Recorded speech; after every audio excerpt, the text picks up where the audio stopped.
दुनिया की नजर में जो कम योग्यता के लोग हैं उन्होंने बड़ी जबरदस्त जबरदस्त जगह बनाई है। यह बात लोगों को बड़ी परेशान करती है, बहुत हैरान करती है। इस विश्व में कोई भी व्यक्ति कुछ भी कर सकता है सर, बशर्ते इससे पूछो शराब पीते हो? नहीं नहीं भैया। 40,000 की बोतल आती है? नहीं भैया, कभी कभी पी लेते हैं होली होली में, जैसे कहीं ऐसे कोई बात हो भैया तो एक आध पैक तो पी लेते हैं भैया। 99.2%, 10+2 90%। और ये आदमी जीत रहा है।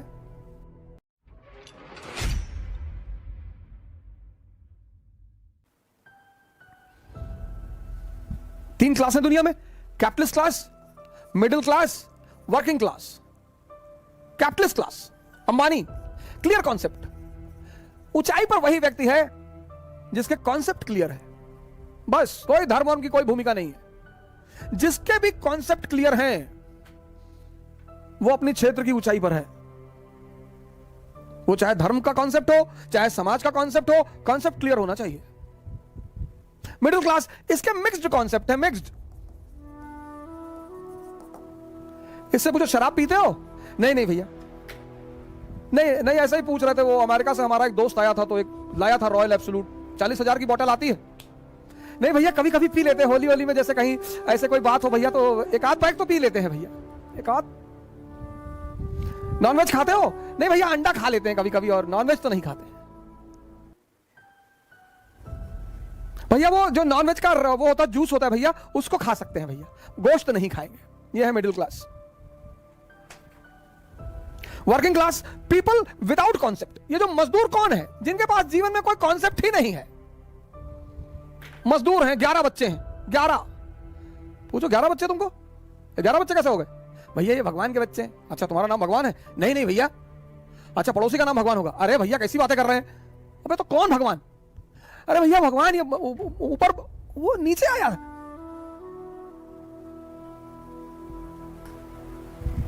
दुनिया में हर वो आदमी मजदूर है जिसके अपने जीवन के कॉन्सेप्ट स्पष्ट नहीं है। सिंपल सिद्धांत है।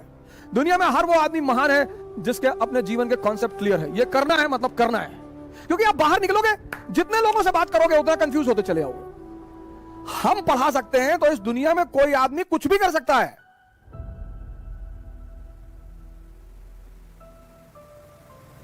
अगर हम पढ़ा सकते हैं, अगर हम बदल सकते हैं खुद को, तो इस विश्व में कोई भी व्यक्ति कुछ भी कर सकता है सर, बशर्ते उसे एक चीज करनी पड़ेगी, अपना आत्म मूल्यांकन। दुनिया में सबसे इंपॉर्टेंट चीज है डायरेक्शन। जिसको भी मिल गई और समझ में आ गई। बहुत लोगों को डायरेक्शन मिलती है, समझ में नहीं आती। तेंदुलकर और कांबली दोनों के एक ही गुरु हैं, रमाकांत आचरेकर। माननीय श्री रमाकांत आचरेकर अब तो हमारे बीच है नहीं वो, लेकिन एक आदमी क्रिकेट का खुदा बन गया, भगवान, और दूसरा आदमी तमाम योग्यता होने के बावजूद गुमनामी के अंधेरे में खो गया। मैंने कहा ना, इस दुनिया में हम सब योग्य हैं। कल मैंने आपसे एक बात कही, पता नहीं आपने ध्यान दिया कि नहीं दिया। कल मैंने आपसे एक बात कही कि इस दुनिया में सभी योग्य हैं। कोई अर्जुन है, कोई कर्ण है, और आमतौर पर ऐसा देखा गया है कि जिसको दुनिया बहुत योग्य मानती है, ये देखिए, वो असफल है जीवन में। यह बात लोगों को बड़ी परेशान करती है, बहुत हैरान करती है कि ऐसा क्यों है यार, कि एवरेज क्षमता का आदमी, अब कर्ण के सामने अर्जुन 99.2%, 10+2 90%, 99.2%, सॉरी 99.2%, 10+2 90%, और यह आदमी जीत रहा है। यह बात आपको आश्चर्यचकित नहीं करती? और ये यही नहीं है कहानी में, यह जीवन में भी है। दुनिया की नजर में जो कम योग्यता के लोग हैं उन्होंने बड़ी जबरदस्त जबरदस्त जगह बनाई है।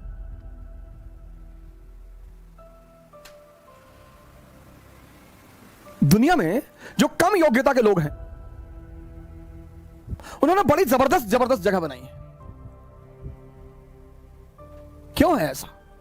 क्योंकि जो भी संदेह के सहारे चलेगा, संदेह, जिसको भी अपने कामों पे डाउट है, इसका सारथी कौन है? संदेह, मन, शल्य। इनका सारथी कौन है? चैतन्य। ये कल मैंने आपको बताया था, कॉन्शियस। पर जीवन में ये देखो कि तुम्हारा सारथी कौन है। और जीवन 100% रिस्क है। यहां मौत को छोड़कर कुछ भी कंफर्म नहीं है। और 98% लोग इस दुनिया में 98% लोग इस दुनिया में हर चीज का कंफर्मेशन चाहते हैं। बस ये परेशान है, यही परेशान है। 2% रिस्क लेते हैं। और जब ये 2% उपलब्धि की ऊंचाइयों तक पहुंच जाते हैं तो ये 98-90% अपने आप को सांत्वना देता है कि अरे भैया भाग्य, भाग्य भैया, भाग्य, भाग्य के बलि है भैया। भाग्य, भाग्य नहीं है। आशीर्वाद मैं मानता हूं परमात्मा का, भाग्य तो मैं मानता ही नहीं। मैं परमात्मा का आशीर्वाद मानता हूं कि आप कोई काम करते हो वो आपके सर पर हाथ रख देता है, तो कितना भी मुश्किल काम हो वो आसान होता चला जाता है। और आपको एक ऐसे कई सारे लड़के मैंने अपने टीचिंग के दौरान देखे जो आए और आते उन्होंने कहा कि सर हमें आईएएस नहीं बनना, पापा जबरदस्ती भेज दिया, हम पढ़ने आए। हम नाम नहीं लेंगे, एक यूपी कैडर के आईएएस है, मैं उनका नाम नहीं लूंगा, हमारे मित्र हैं। उन्होंने हमसे यही कहा था कि सर पापा जबरदस्ती भेज दिया, हम हाईकोर्ट में प्रैक्टिस करना चाहते थे और जब हमारा पढ़ने वढ़ने मन नहीं लगता है। हमने कहा बहुत जबरदस्त यार, बहुत बढ़िया, शाबाश, वेरी गुड। इतनी ईमानदारी है, इतनी ईमानदारी तो है कि तुम मानते हो कि मेरा पढ़ने में मन नहीं लगता। फिर एक बैग वो बंदा गायब हो गया। और हुआ क्या? अच्छा ग्रुप मिल गया, अच्छे लड़के मिल गए, अच्छे सीनियर मिल गए और पढ़ने में मजा आने लगा। मजा आने लगा, बंदा वो काम करने लगा।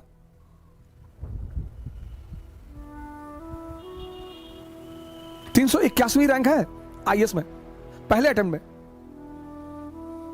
381, दूसरे अटेम्प्ट में 104। मतलब पहला अटेम्प्ट में, ये नहीं कि पहला एक अटेम्प्ट में हुआ ही नहीं, दूसरे अटेम्प्ट में 381, 104। यह है परमात्मा का आशीर्वाद। मेहनत उसने किया है, लेकिन माहौल किसने दिया, संगत किसने दी? मैं कर्म के सिद्धांत पर प्रभु के आशीर्वाद को मानता हूं। भाग्य जैसी कोई चीज होती ही नहीं। भाग्य सिर्फ एक बहाना है ये 98% लोगों को अपने आप को डिफेंड करने का। ऐसा मैं मानता हूं। हो सकता है मैं गलत हूं, मैं इस बात से इनकार नहीं कर सकता, लेकिन हम जैसे लोगों को भाग्य नहीं मानना चाहिए।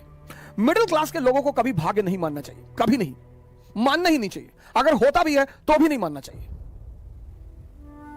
क्योंकि हमारे पास खोने को कुछ है ही नहीं।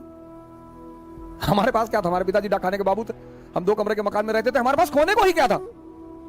लेकिन हमारे पास पाने को पूरी दुनिया थी।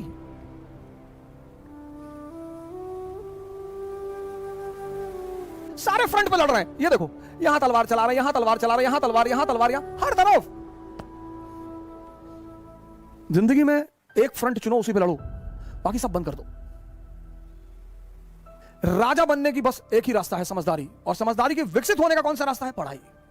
पढ़ाई से कोई राजा नहीं बनता। फिर से रिपीट कर रहा हूं, राजा बनने का बस एक ही सिद्धांत है, समझदारी। और समझदारी विकसित करने का एक ही अच्छा तरीका है, पढ़ाई। कहानी के साथ साथ मैसेज भी मिल रहा है कि हर फ्रंट पर मत लड़ो, नहीं तो तुम्हारी सारी ऊर्जा चूस ली जाएगी, निकाल ली जाएगी, खत्म हो जाओगे।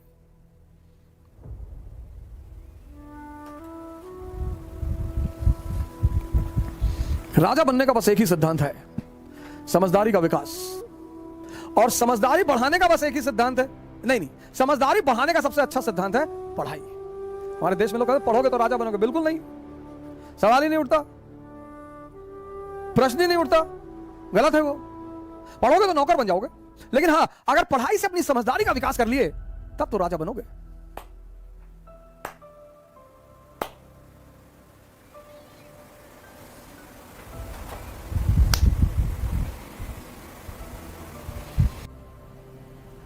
जय हिंद।